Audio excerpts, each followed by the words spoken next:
Tinitrigger mo talaga tong conversation na to about that time. Sabi ko nga sa'yo, it's nothing serious.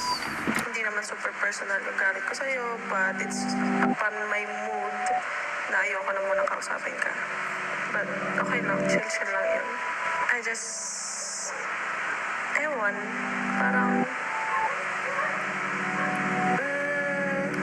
yeah, hindi naman ako nagsisi na ginawa ko Pwede yun. bang bigyan?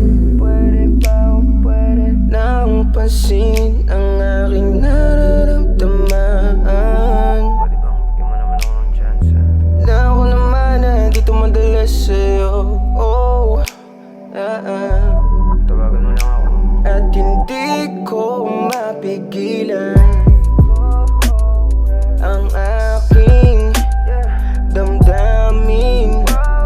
Aminin na gusto kita. Tanawin mo ko sa iyong bintana, Sinta. Pwede mo naman sabihin sa'kin na hindi mo kaya, kasi akin naman to na kinakaya.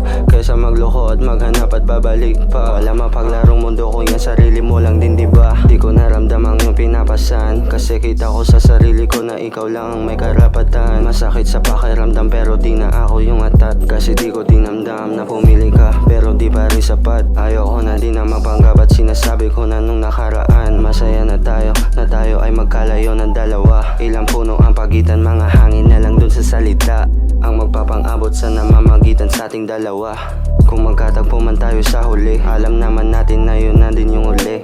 Yung uli-uli ang santuhan, tutukan, gustuhan, kaibigan, sumbungan. Kaya yan tabuhan, yan mismo tampuhan. Nanggaling lahat, dinaan sa iba kaya hindi nagiging sapat. Harap-harapan sa atin, sa iba lang to nanggaling. Bakit hindi mo mawari? Ikaw tong sinungaling, kahit sa man to silipin, sa huli sarili mo pa rin ang iyong sinisisi. Pwede bang bigyan? Pwede ba o pwede? Ng pansin ng aking nararamdaman.